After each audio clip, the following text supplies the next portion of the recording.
Hi, everyone. Thank you so much for joining us for our webinar today, Best Practices for Delivering Online and Hybrid Learning.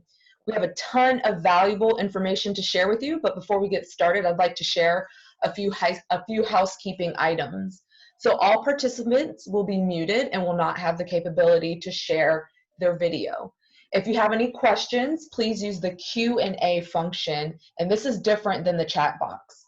If you use the chat box, you can use the chat box to chat with other attendees, but if you have any questions specific for our panelists today, please be sure to use that Q&A function. Otherwise, it could get overlooked. So feel free to chat with one another. We love this to be a space for you to share and talk and kind of come together in community. We know that this is a precarious time, and so that's why this webinar is going to be so valuable to all the teachers.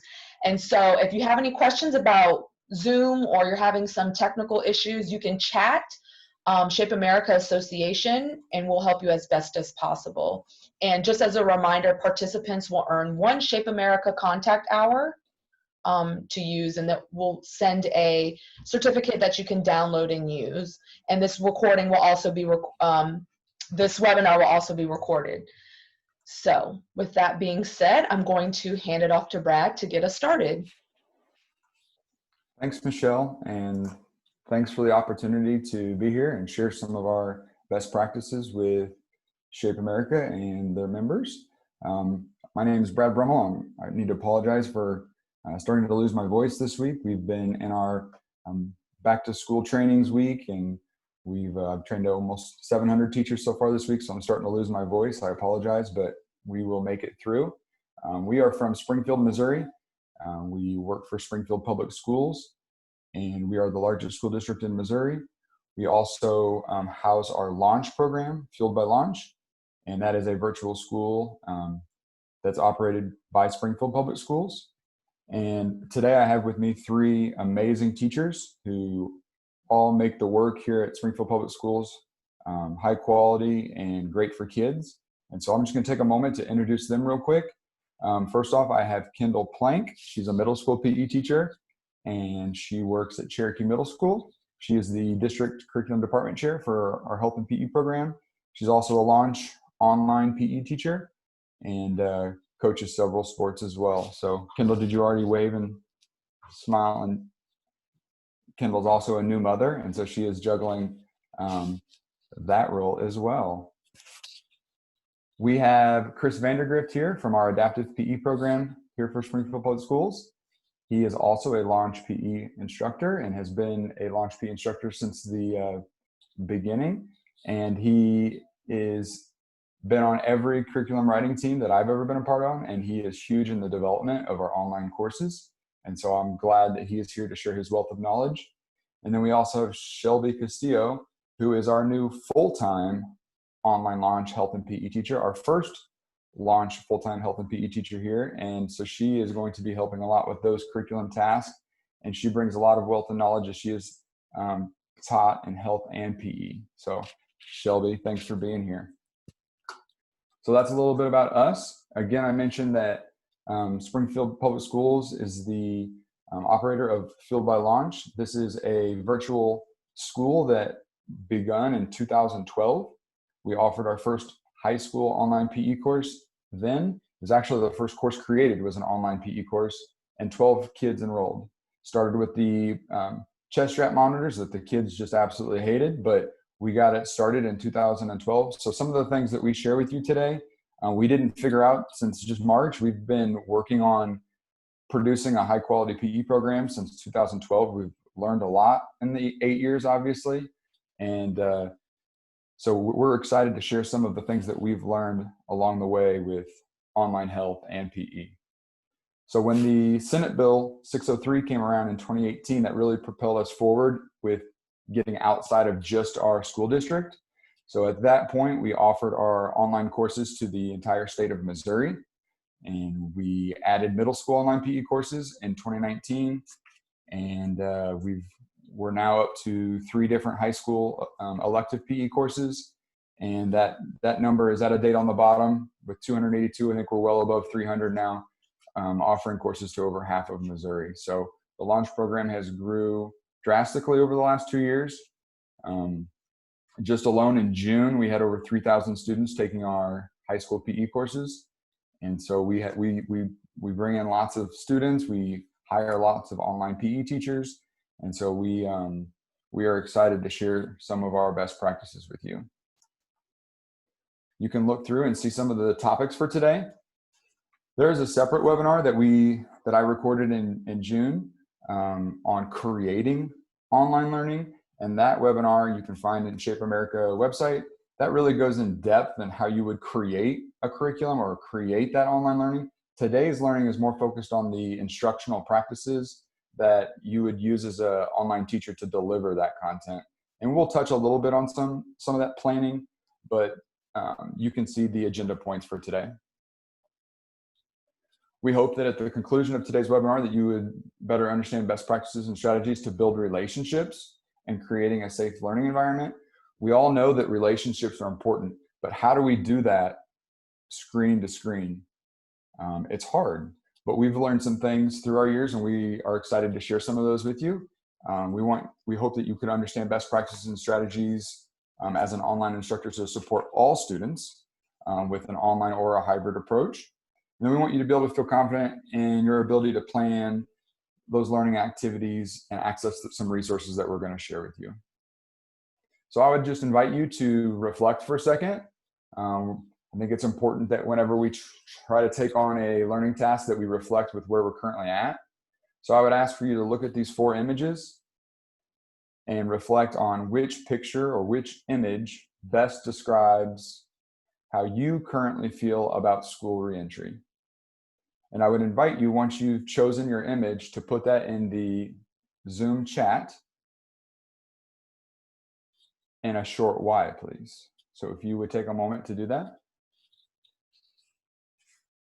And if you would move to that higher order of thinking and include that short why in your answer, that would be awesome. Brad, we have a request for that June webinar. Can you send that out to everybody or make that available to everybody? Yeah, we can do that. I can do that while one of you are talking on a slide here in a little bit, and it might even be accessible through one of our later slides today. Yeah, it'll be, when I share this slide with you, the slideshow with you, it's available on a later slide. So we'll get this slide deck shared in just a second. Thank you for sharing. I'm seeing some number 2s, looking at all the opportunities. The rock climber, love that answer. I have definitely felt in the last couple of weeks like the person with their hand up constantly. I think my boss is tired of me asking questions. But thank you for taking a moment to reflect.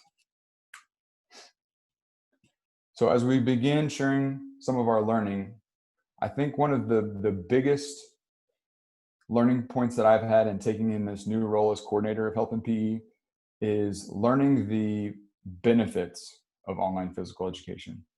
As I collaborate with others in the HPE community, unfortunately, a lot of times online PE comes with a bad image or a nasty taste in people's mouths. And I think that for us to appropriately plan online PE and execute online PE, we have to understand the benefits of online PE and we have to plan to the strengths of online PE. And so as we look at these, one of the benefits is that we can offer access to high quality PE regardless of their situation, zip code, or the resources that they have. As Launch as an example, offering high quality online PE to over 2,000 students in 1 month of summer school to help them earn credits is just one example. Another benefit would be that it provides choice and voice and variety for a lot of different lifetime activities for students that might not have access to that in the brick and mortar setting. A traditional brick and mortar setting, a teacher may have that unit planned or that learning activity planned. And if a student doesn't enjoy that, you may lose that engagement for that day, to where in a online PE class, if you know that the choice is a big benefit and a strength, we can use that in our planning and try to constantly provide that choice. And many of our students, and you're aware of this, is some of our students struggle with anxiety and stress when having to exercise in front of peers or use the locker room and dress out in front of their peers. And so online PE is a benefit for that group of students. It also provides an opportunity to explore and find value in the ways that they love to move. We know that as HPE professionals, if we can get students to find how they love to be active, that they are much more likely to be active for the rest of their lives. And that's one of our main goals. And if an online PE class can help them do that, because in our setting, if we give them a requirement of how many physical activity minutes to get in for an extended period of time, then they're forced to kind of explore and find different ways that they enjoy moving. And this happens more so, in my opinion, than in a brick and mortar or traditional setting. And then the last one, it teaches time management. Again, if these students are being asked to get so many minutes in per week or per month, they have to, just like me and you, they have to decide when they're going to get those minutes in. When are they going to be active? Are they going to do it before school, before work, after work, on the weekend? And so they're starting to learn that life skill of being intentional and accountable for their activity. And I want to be clear, I don't believe that online PE is in any way a replacement for brick and mortar traditional PE. I believe that it should help us as a community reach more students and provide more high quality and engaging physical education for more students, so that we can prepare more students to be active for the rest of their life. And again, if we know the strengths of online PE, if we know the benefits of online PE, then this should help us with our planning and our execution of online PE. Because if we only just try to flip what worked in traditional PE, that doesn't always play to the strengths of the online program. And so it's important for us to start here. So next, we're going to dive into some best practices that we feel like every online teacher or hybrid teacher should be intentional with. And so my great staff is going to take you through some of these best practices. Shelby, you're up first. Thank you, Brad. First of all, I'm going to talk about building relationships. And so Brad kind of spoke about this. We want to make sure that when we are in our online classes, building relationships isn't going to look exactly the same as it does in the seated class, but it's possible to do, but you just have to be intentional about building relationships. And so a couple of things that we want to keep in mind when we're doing that. You want to think through your lessons and think, how can you create opportunities for kids to make those connections? So a couple of things that we had talked about, team builders. So think of those in a virtual setting. If you were in a classroom, you would do a team builder to just create that atmosphere that you want in the classroom. And so you want to think about this in a virtual setting. So one example is love or hate. You have kids bring different items, and then they get to explain to the class in a conference what they have and why they chose those things. And so that's important, just kind of thinking through what a team builder would be, a way to connect that is not within your lesson, just something to bring them together. And then another thing, your video conferences, using video in your hybrid class or in your online class is a huge way to just kind of check in with kids, answer questions they might have, or help them to feel part of a classroom, even if it's virtual and they're in their different living rooms. So check and connect is just kind of a want to check on you in a video conference. A lunch conference, it kind of depends on your schedule, but this is just an opportunity for the kids to check in with you, and it doesn't have to be a certain topic that you're discussing during that time, just kind of a hangout. Kids need that, and so it's kind of setting up those opportunities you would have within a classroom. Some other ways to build relationships, video announcements. really going above and beyond to share yourself with them. So when you're in your video announcements, instead of just explaining what you're doing for the class or what the assignment is, maybe showing them a little part of yourself, things you're interested in. If you are encouraging them to do a workout, maybe you show them or tell them what you did for your workout. So just really building that personal connection. And then I noticed comments. So that would be if a student turned in a submission, you would just tell them you noticed something about it. And so that makes that student feel like they matter. It makes them feel like you saw something that they did. One example of that, I had a student in the spring who did Indian dances. And so for her workout, she did Indian dances. So that was something that we connected on that I never knew about her.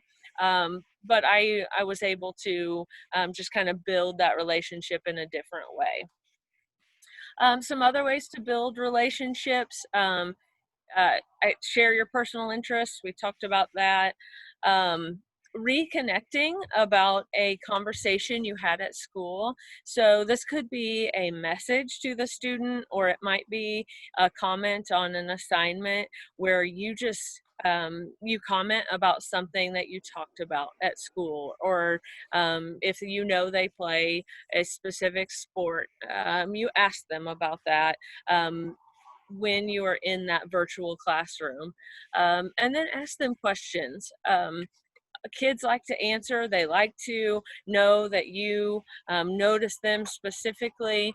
And so asking questions is a great way to do that as well. The most important thing that I can tell you about building relationships is to be intentional.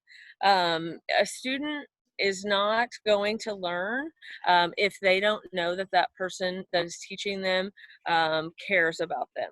And so the student needs to know that there's a person on the other side of the screen that cares about them specifically, that cares about their learning and their success. And so I would encourage you to be intentional and to really just know your why.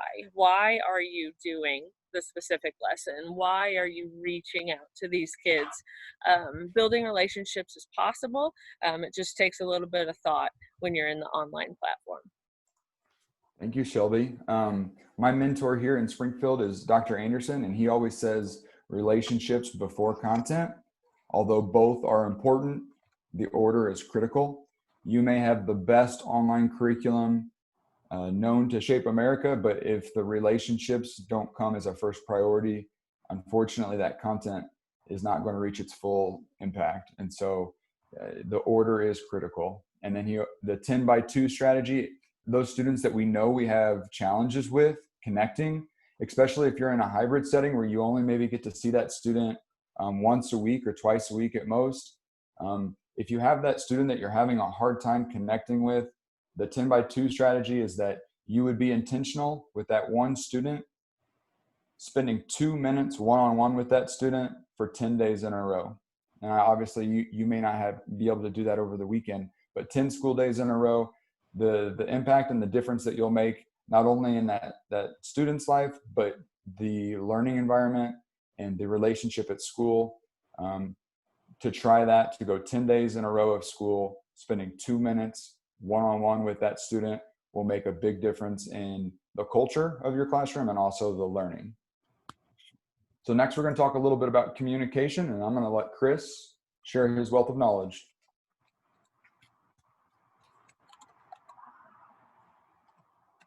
You're muted, Chris. It has to happen to somebody at least once on a Zoom. There we go. Can you hear me now? Yep. All right.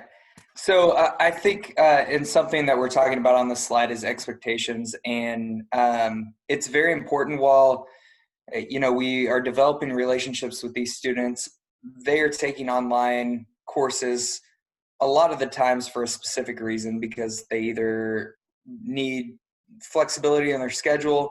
I know a lot's changed with the COVID. They're taking it out of necessity.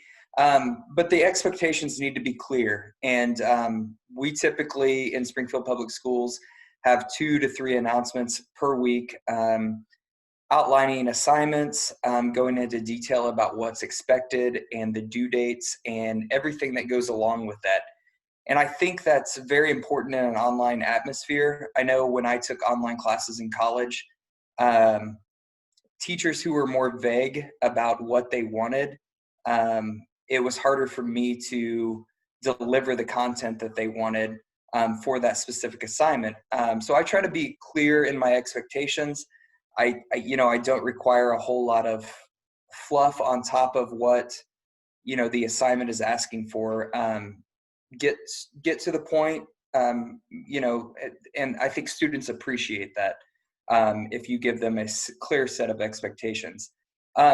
One thing I feel like we do a really good job of with Launch is the prior knowledge needed to be successful in assignments. A lot of our assignments are built upon previous assignments, and our courses are built upon previous courses. I know we'll be rolling out several new courses, hopefully within the next year, that kind of build from all the way from middle school, 6th, 7th, and 8th, all the way to PE1 and a lifetime fitness course, and so on and so forth. So we're steadily building on the prior knowledge along the way.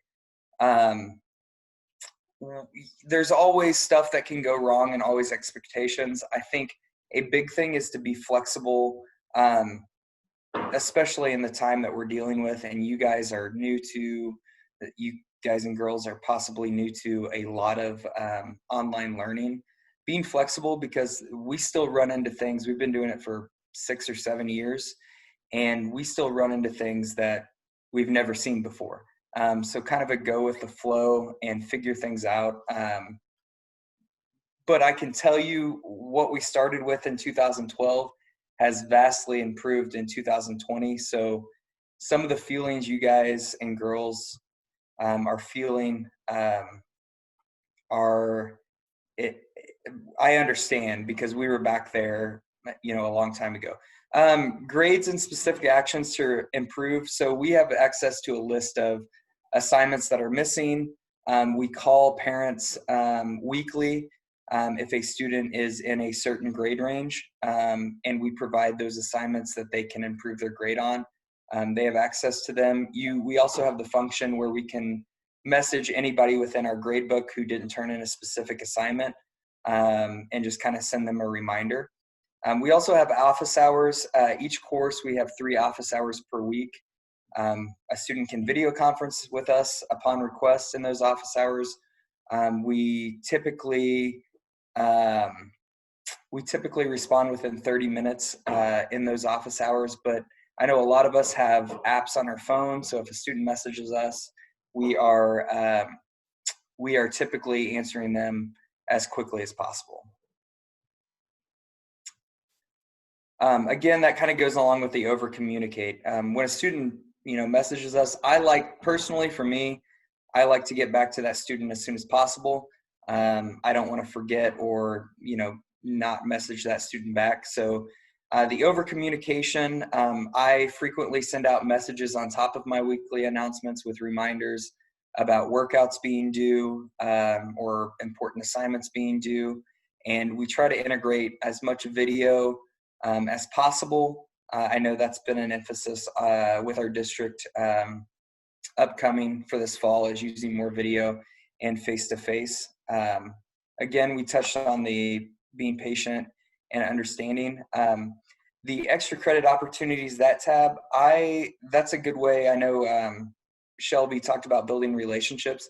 That's a good way to find out different things that your students enjoy. You can ask a number of questions that kind of help you get into the mind of the students that you're working with and what they enjoy.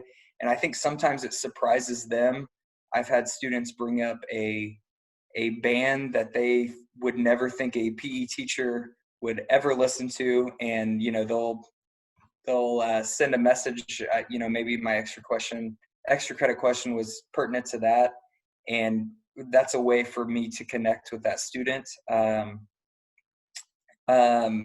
Personal, not always perfect, and that's kind of goes along with that. And then the engaging them with videos, conferences.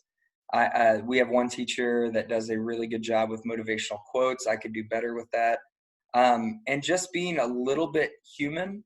I think, students respect when, there's obviously a professional line that you stick to, but also, it's okay to be human, and it's okay if you mess up on grading an assignment.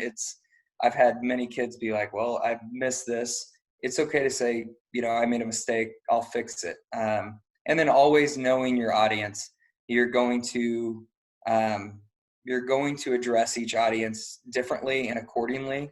But I think the overwhelming theme is just treat everybody with respect and understanding and flexibility, because especially in this time, we're all in a wild time where, I think daily everybody is thinking, I have no idea what's going on, or it's changing. So.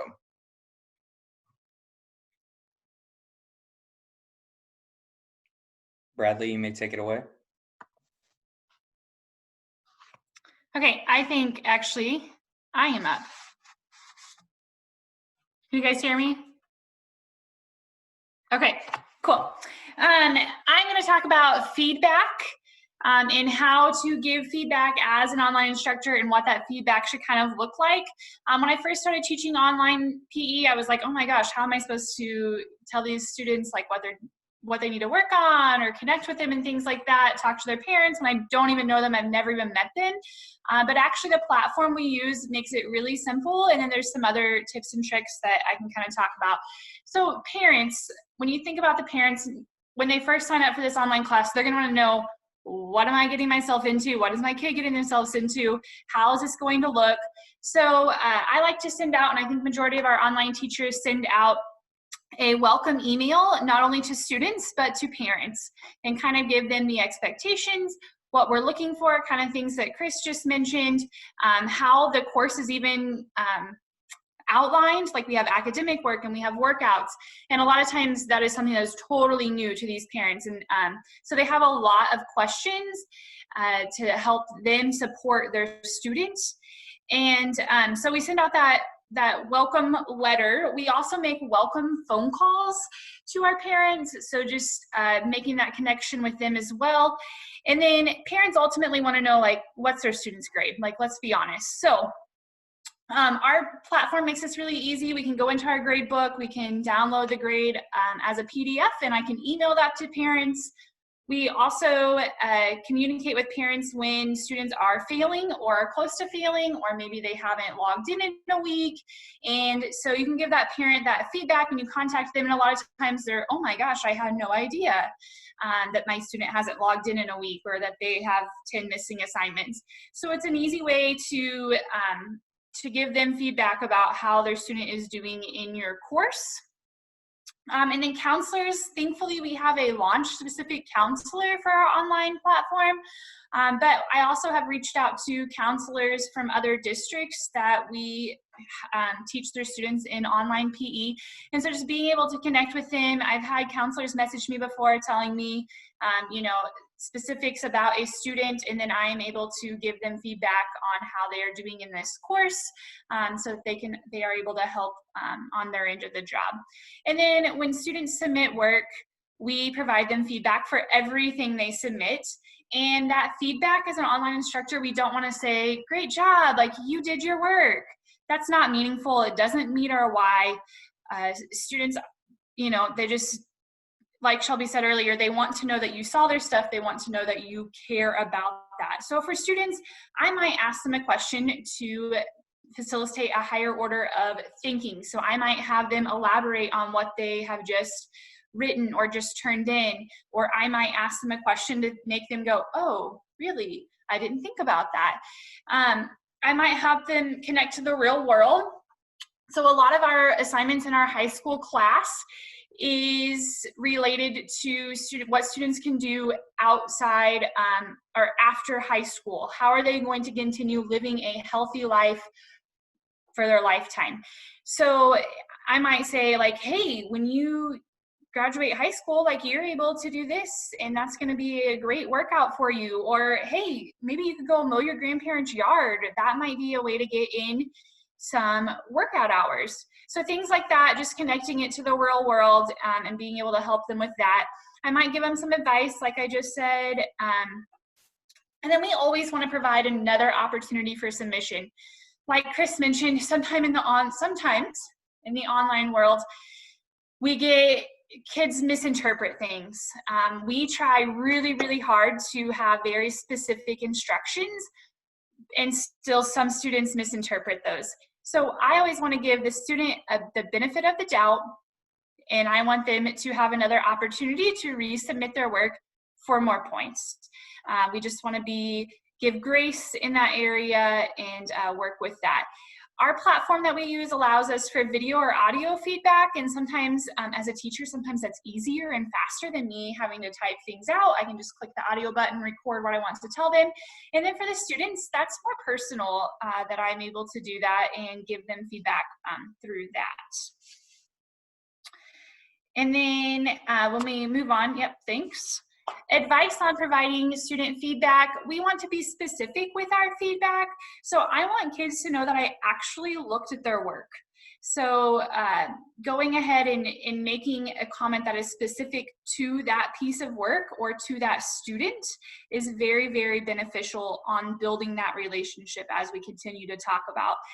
But at the same time, I want to work smarter, not harder. I know, especially in the world of physical education, sometimes we can have a lot of students in our courses at once. And so I don't have time to spend all that time, typing each individual response into students. So sometimes, or actually a lot of the time, I will open up a Google Doc, or I have a Google Doc, and for this assignment, I have some pre-typed out feedback that I can use. So I might have one that's like, wow, this was really creative and I love the way and then I will just copy that in, and then I'll finish typing what specific contact I enjoyed in that. And I'll have different templates written out for different stages of my feedback. And then basically I'm just wanting to know that it's accomplished my why. And I'll talk briefly about, Chris mentioned we can send out messages to students who have not turned things in. On the other hand, we can send out messages to students who did an awesome job on an assignment. So we can say, hey, I want us to message all the students that got 100% on this assignment. And I'm just going to touch base with them and let them know, like, I appreciate you working hard. It's not unnoticed. And once again, that's just another way to build that relationship in the online world.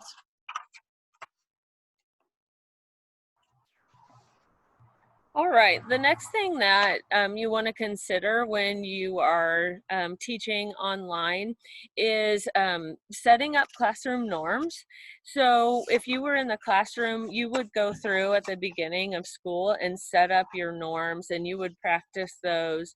And so it's important to think about those things when you are in the online classroom as well. And so just think about, like, what are those things that you're wanting kids to know? So some of the social and emotional learning skills that I'm referring to, communication, decision making, management, self-management, time management, and then responsibility. So those are things that we all know we have to teach kids, whether we're in a traditional setting or the virtual setting. So you just want to think through, what are those norms and how are you going to teach those to kids?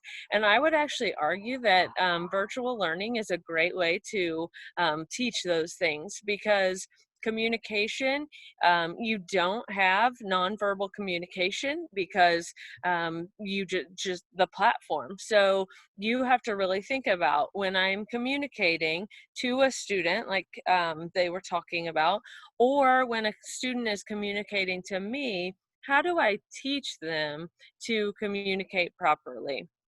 Or how do I teach them to be responsible with their work and managing their time? And so that's one of the reasons that we show a lot of grace with our program, because we want kids to have the opportunity to redo something. So it's not just a one-time a student didn't complete it correctly. We want to model for them and show them, listen, you didn't do a certain thing correctly, or maybe you didn't manage your time well, so you didn't get an assignment turned in, but I'm offering you this another opportunity to get that turned in. And so really just trying to teach them those skills that you're wanting them to learn. And then communicating your feelings. So that would be for the students when they are maybe turning in an assignment, or they are writing a discussion post. I always try to just really tell the kids that a discussion post should be like a conversation between people. And so I know of teachers who they will post their own response to the questions in a discussion post, so that the kids can see what is an appropriate response, what would a conversation look like in the virtual platform. And so that's one thing that you would want to look for. You don't want to be a robot. Be a real person to kids. Teach them to be real people when they are online, and then that way they're really bought in to your class and they're going to be getting the most out of it. This next one I think is really important. Consider their experiences or maybe their situations. So when you're creating an assignment, maybe you're creating a workout for them or giving them ideas, just realize some kids don't have the place to go. They might not have a outside place that is safe for them to go work out, or they might be in an apartment and they don't have a big space. So that's just really important that you're kind of thinking through. Maybe you make a plan for a workout and it doesn't work for a certain kid, or an assignment and it doesn't work for a certain kid. Be really flexible about that and encourage them to give you information and feedback if something doesn't work for them, and they can talk to you and say, hey, I can't do that, or I'm having trouble with that. And we always try to offer a different opportunity to still have learning take place, but maybe just in a different way. So that's one big thing to think about. And then giving the students off camera opportunities for conferences. I think this is huge. Brad talked about there are students that PE or fitness or physical activity gives them anxiety. And so these are students that a lot of times you're going to get in online classes. And so allowing them to join you with their camera off gives them that opportunity to be a part, but maybe is not as intimidating.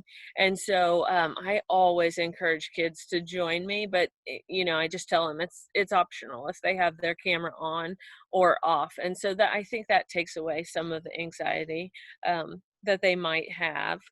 And then to give them opportunities to connect with their peers in a safe environment. These next two kind of go together. So it's really important that we're monitoring what kids are saying to each other, because we don't want to have a platform where kids are bullied or they don't feel comfortable. And so really just monitoring what students are saying to one another and what their responses are. If you do have a situation, just maybe addressing it with that kid individually, or maybe you even involve parents at that point. But just remember, like, you want your online classroom to be safe for all kids and where all kids feel comfortable. And so just think through, like, what would it be to create a safe environment in that virtual classroom. Excellent, Shelby. Thank you. So I'd like to add here, just to help you understand where we are at. These are strategies that we would train and communicate with each one of our launch teachers that come on board with us, that, you know, we've started in 2012, but we are also now transitioning to start on Monday with a hybrid schedule. So even our seated teachers now who are planning to return back to work with students on Monday are receiving this same training with Shelby and Kindal tomorrow to learn these online strategies as well, because they will be, like many of you, in a similar situation where they are delivering in-person PE and virtual PE with that hybrid schedule. And we're going to dive into that a little bit more here in just a second. But just a little bit more with some tips, especially for you health teachers out there. I would highly encourage you to connect and plan with your school counseling team at your sites. Have a plan for how you will handle a situation when a student communicates or includes something in an assignment that causes a red flag. Don't wait until it happens to figure out what you're going to do or how you're going to handle it. Have a plan now, because what I will tell you is there's going to be topics that you've covered year after year after year in a seated traditional setting that's never been an issue. Maybe an inappropriate comment a time or two, but when you flip that same content into a virtual manner, it seems like when that student is asynchronous, going through that learning content, or a parent asks a question about what they're learning on, there always seems to be more fires to put out when it comes to a teacher or a coordinator. And so you need to have a plan on how you're going to handle that. Students are much more likely to share something sensitive in the virtual platform than they are in front of their peers in a classroom. So be prepared. Be prepared. Here are a couple strategies that we share with our teacher. What should you do if a student shares something that is a red flag? We use the ACT acronym. So the first thing you want to do is not leave that student be, because you can do that in a virtual platform. They don't know that you just read that and left your computer. But the first thing you want to do is make sure that you acknowledge that student. You acknowledge their feelings. You send them a message that says, I'm so sorry, I hear you, I can relate to that. Make sure that they know that you care, right? You want them to know that you care for them, but then you also need to know and have a plan for who you need to tell, because you don't want to sit on that information and not tell the proper people within your district, within your system, to where that can lead to consequences on your end. Most of you in most states are all mandated reporters, so it's important that you know who to tell as well. And then you're also going to have some challenging questions. It's an easy process for a student when learning a sensitive topic to send that challenging or inappropriate question to you virtually as well. And so we train our teachers on the SOI method. If a student were to ask me something sensitive about, it can be anything, but we go with the SOI method. So some people believe this, others believe this. You get to decide how you feel about this, and I would encourage you to do this, or talk to your parents, or read on this. But that's an easy approach to answer a challenging question. You can kind of answer both sides of that challenging answer, and then ultimately refer your advice to them to how to answer that for themselves.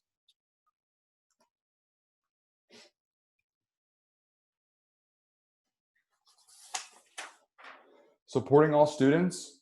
We all know that the virtual platform makes this a challenge from time to time. We all have students in our districts that are going to struggle with having access to internet. And so things that we've been successful with during this fourth quarter is providing some learning packets, whether it's physical activity calendars, whether it's articles that they're required to read, whether it's giving a flash drive with all related content or videos to a student, or whether it's just being intentional within our planning process of making sure that we don't require any videos over 5 minutes to be watched for their assignments, because we know that when we hand out a hotspot or a Khajiit, a video over 5 minutes is really hard to stream on that short bandwidth. So it's just important to keep those things in mind. And then Shelby mentioned it earlier, giving the students an opportunity to participate indoor or outdoor, depending on their situation. And then we have K-5 virtual PE content starting up Monday. And I'm excited that each one of our assignments has a voiceover for all directions. So when a student is on a page, if they can't read through the directions, they can hit a play button and there is a voiceover of all of the directions on that page. Super excited about that. And then it's important to include the right support staff from your district. We all have different support staff, but it's really important to make sure you're including that support staff in the planning process and in the execution process. And getting that support staff hands on that early can really make a big difference. And next, Chris has done an excellent job leading our adaptive program. And when COVID hit in March, his team just went to work and they've created a great product for their adaptive students. And I'm going to let him share a little bit more about it. So kind of actually, David Morgan in the chat has asked a question about different equipment and activities, and I'll kind of address that a little bit in the adapted, and Kindal has addressed that. But so when kind of COVID hit and everything went down, we were discussing how to deliver our content to our adapted physical education kids. So luckily I had the prior knowledge of using Canvas and an online course. So we began building a course and trying to get content for every level of student. As people know, or people who have taught adapted PE, you know, there's a wide range of students and a wide range of skills that they can have. So we started, if you see over here on the side, we started building a lesson like we would on a typical basis.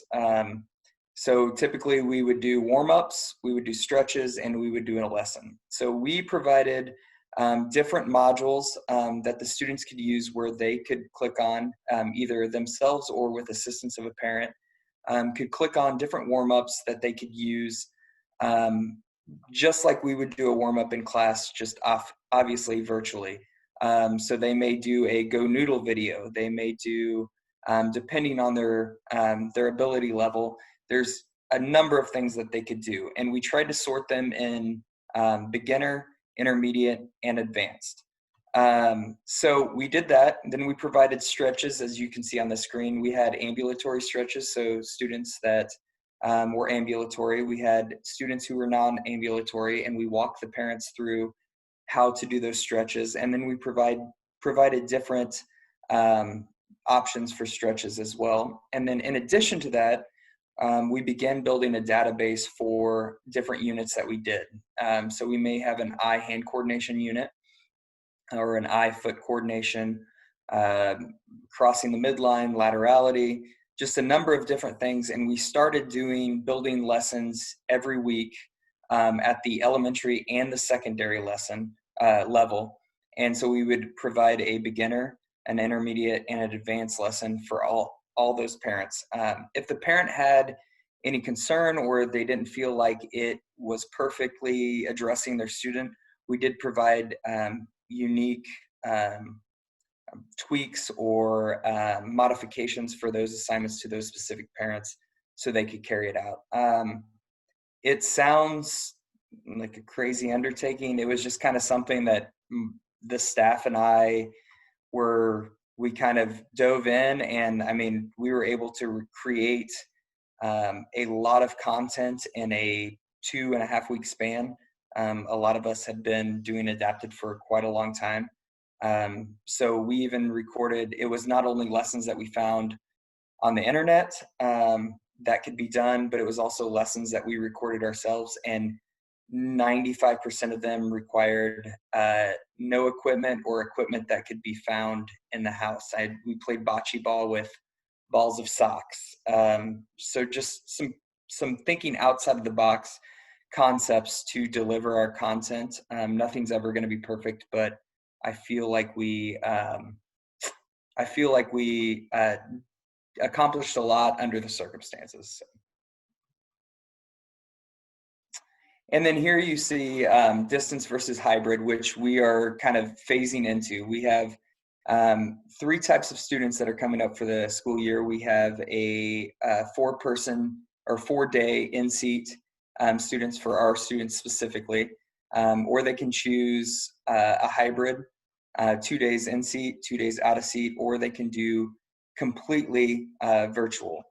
So it is self-regulated if it is some part hybrid or completely virtual. We do provide the lessons, and we do communicate with the parents on a weekly basis to see if they are carrying them out. And we are asking about their IEP goals that are specific to them. We try to provide content that will address all our students' IEP goals, and also in that providing choice. So we're providing, typically, I think this fall we're going to try to provide 2 beginner lessons, 2 intermediate, and 2 advanced, to try to give them enough choice. And we kind of talked about the videos that we create, and it's a cool concept. It's not perfect. We're still learning. We're discussing in the fall of maybe doing options of actually setting in front of the camera and doing lessons live with students. So all options are on the table. We continue to learn. We continue to evolve under the circumstances. Again, here's a link to the Creating Online Learning that goes into depth on how we create our content for K through 12 PE. And so if you are wanting to dive a little deeper on actually creating a curriculum or creating that online learning, that would be a great webinar for you to access. Okay, as Brad has mentioned earlier, I have taught all online PE, virtual, and I have taught seated PE as well. And so now I'm going to be teaching hybrid. And so all of this is just like it's new to you, it's new to me. But some things that I personally have thought about a lot over the last week is how am I going to organize that at-home learning and at-school learning, and how do I prioritize what needs to be taught in what kind of platform. So what do students need to know at home? So what do I need to teach them in person that they're going to need to know to be successful at those at-home days? I've really got to think about that as I'm planning out my units and my learning. And then I'm also going to talk about like what supplies, or need to think about what supplies are students going to have available. So Chris just really hit that on the head, saying that we just want to be creative. When we ask students to demonstrate things or to use equipment at home, we don't tell them specifically like, hey, you have to use this equipment. We want them to be able to use whatever they have at their house to accomplish that task. So if I'm asking them to demonstrate something volleyball related, a forehand pass, I'm not asking them to use a volleyball. I might be asking them to use anything they have at home. Maybe they can demonstrate with a beach ball or a balloon, or maybe they have a pillow that someone's going to toss to them and they're going to hit that pillow. I'm able to see that I'm able to check their knowledge and understanding of a forehand pass without them having a volleyball. And then I'm going to think about what tasks are self-regulated. Like, why should I be spending my time with my kids seated in the classroom doing things that they can be doing at home on their own? So I need to really think about those things. And I think later in this presentation, we're going to talk about fitness testing. We have modified fitness testing to be something that students can do at home. So we'll dive more into that here in just a few minutes. And then what learning can I do on live virtual conferences? I will tell you that at my site, our first unit that we are going to be doing is disc golf. It's something students can be outside. They, have their own discs. They're not sharing equipment. So my staff and I this week, as we've been planning, we've been talking about what can we do live and virtually. Well, we can teach scoring, and we can teach rules, and we can teach etiquette. It's not very fair or practical for us to take time from students when they are in a seated environment to teach those things when it's something that can be done over a live conference or even a pre-recorded video for that matter.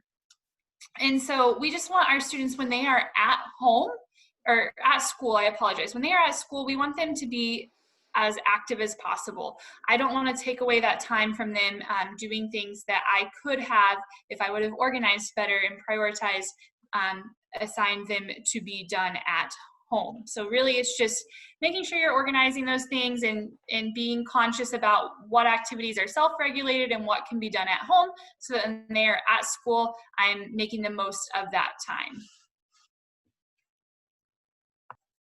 Thank you, Kindal. So this is a little spreadsheet that we've put together to help our teachers kind of understand what works best at school or at home. I don't think that there is such thing as a hybrid curriculum. It's at school learning and virtual at home learning, and how do we prioritize and how do we organize those two types of learning to fit that hybrid schedule. And so I think that we have to look at all those things that Kindal talked about, and we have to figure out what situation our students are in and what prior knowledge do they need. And we have to figure out what's best for our kids. And I know that it would be nice if we had a nice hybrid curriculum, but we don't. What we're doing is providing these reflection questions to help teachers understand, okay, this works best for my students on day 1 and day 2 at school. It's going to allow them to do this at home for day 1 and day 2. And this we can do live synchronous during our live Wednesday conferences for us in Springfield. And so we've got a list of examples there that they can do on that live Wednesday. We've talked about some of those in our relationship talks. And then again, those things at schools, the things that they can do at school, what things do they not have the chance to do at home? What things require collaboration to really maximize the impact of that learning? And what things can we really maximize participation? And then also with the COVID safety guidelines, what can we do at school that follows along with those safety guidelines? And so this is just a spreadsheet that you'll have access to that we use to kind of help us organize those two types of learning. So here's an example of a K through 5 hybrid example, a first grade standard of striking a ball with a shorthanded implement, sending it upward. So an at-home assignment that we would assign our students would be to watch this video of this Lynn Heffel Bugs, Flowers, and Berries book. It takes them through a story of bugs learning how to strike a ball with a shorthanded implement. It goes through skill and concepts and attitude, has a social emotional learning concept in there. And then they go through a short less than 2-minute video of one of our SPS PE teachers demonstrating a strike with a wooden spoon and paper plate and a balloon. We modeled how to use a plastic Walmart sack if they didn't have a balloon. And she demonstrates and then challenges the students, and then they submit their video of them demonstrating their skills. So that would be the at-home example for that week, to where the at-school example would be a maximum participation balloon tennis activity, where they're socially distanced and they are using lollipops and balloons to really get the most practice available while they're at school with their teacher. And then here is our fitness assessment. Kindal, did you want to talk about the fitness assessment? Sure, I can talk about that. Like I mentioned, we have modified our fitness assessments to be something that is done at home. So when students log into Canvas and they are viewing the assessment, they are going to see a video of an actual middle school student performing this exercise. It's not a teacher. We use students so that students are able to say, oh, well, if that student can do this, then so can I. And then they also have written directions as they go through those tests. So they will actually videotape themselves performing. So here you see the sit and reach, you see the video, and then you see the text and examples. So they will go through and perform the sit and reach test, and they will videotape themselves doing it. And then we ask students to also input what their score was. As a teacher, we always go back and check those things, but sometimes you can see that as a teacher and then as a student, we are on different pages on their score. And so sometimes it's like, hey, maybe reread the instructions, or for your post-test, keep this in mind. So we are able to do that at home, which, like I mentioned, is just going to free up some time in the seated class.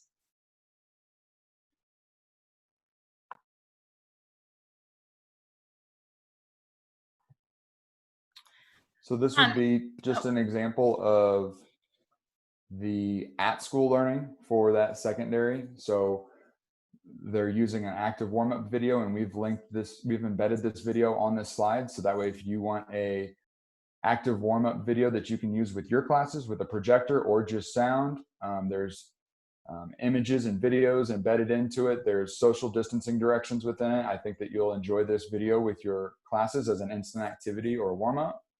And then this is an activity that comes from a new resource that I'm getting ready to share with you on the release date. We know that outside is being encouraged. How can we keep our programs from just going outside and just walking the track?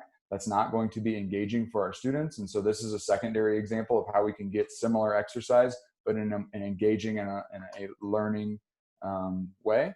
So this would be an example of that for that at-school learning. And then here we see the synchronous and asynchronous. We talked about these synchronous ideas already. You got the 1-minute challenges, you've got the live demonstrations. The class discussions is huge. If you can reflect on a game that you've played in school and reflect on the strategies, the feelings that come along with it, the arguments that came along with it, the what you overcome, the challenges, you give opportunities for peer-to-peer breakout rooms, because that's what they really want. They want to be able to connect with each other. And so I couldn't encourage that enough. And then for the asynchronous, every single one of our secondary health and PE classes start with a reader watch to help them dive deeper into that content. And then there's an apply. And so the apply can be a discussion board, a Google Docs submission, Google Slide submission, video recording. My favorite apply is the elevator video, where you put them in a situation where they've gotten on an elevator and someone asks them a question. And the prompts can be anything that you provide in the assignment. So what did you learn about the benefits of exercise? And you have 30 to 60 seconds to describe your answer in a video format, and you put them in that scenario, and it helps them, rather than just saying record yourself, it gives them a little bit of a role play, and it's a little bit more engaging in that secondary format. And then the elementary format that we're rolling out on Monday, I'm super excited about. It goes in a learn, practice, play, track format. So each week they get a learn page where they're watching a short video to learn more about that skill or concept. That practice, you saw our coach with the spoon and plate, where they're demonstrating a skill and doing a guided movement video. And then the play is that inside and outside activity that's going to go along with that same skill. And on the practice and the play page, they have a short recording that they're submitting. And then the track is a quiz where they are communicating how they were active that week with images of different ways to be active, and they're just clicking on how they stayed active that week. And so that's what our elementary format looks like. I go into more detail in our Creating Online webinar, and but I just kind of wanted to give you an idea of what that asynchronous virtual learning looks like for us. So at this time, I know we're getting close to wrapping up. I wanted to share some high quality resources for you that have made a huge impact for us when creating and informing these best practices. And so this first one is just the SHAPE guidelines for K-12 online PE. I love how it breaks down appropriate, inappropriate, and practical recommendations. And so if you have not checked that out, I highly recommend it. This is the webinar I've referenced a couple times on creating online learning. Here are a couple other SHAPE resources that have come out recently. I'm sure you've seen the considerations. These 2 webinars, I took a lot away from those 2 webinars, so easy access to those. And then these are just my go-tos. This first link is just to a Google folder that goes to a lot of really great content that works really well in the virtual manner. A lot of Google Slides, images that you can easily embed in no matter what LMS you're using. And then the CVHPE website is just amazing. So well organized, an amazing library of GIFs, their back to school tab is just really well done. And so check that out if you have not used that in some of your planning. And then shout out to Rockwood. If Dr. Patrick Fine is here, he has shared this resource with his K-5 virtual course template. So you have access to his organization on how he has organized his everyday K-5 virtual PE that he's rolling out. He is a mentor of mine. I look up to him, and we've worked a lot recently through all of these changes that we've had. And this is something that he shared with me, and he gave me permission to share with you. But if you are a K-5 teacher and you are being tasked with creating virtual content, this is a great resource to dive into. So thank you, Dr. Fine, if you were here, and your amazing elementary team for creating this resource. And then also, Dr. Fine and myself were on a re-entry task force. Kindal was one of the teachers on the middle school group. This new resource will be super helpful for you hybrid teachers that are teaching in person. We know that a lot of activities are going to have to be modified, adjusted, and there's not a curriculum for activities that go along with all the safety guidelines. And so this is not intended to be a curriculum. This is intended to be a resource to help you. But this is being put together by DESI and MoShape. And what we did is we put 3 groups of teachers together, elementary, middle, and high, and they worked for 5 weeks on organizing content, creating high quality lessons that are standard based. And then what I really love about it is that it's well organized in a Google Sheet where you can find which activities are for inside and outside. You can look for games that are equipment only or no equipment only or for the classroom. It's got guidance, resources, and SEL. And so this is going to be released on Friday, guys. You're the first to hear this.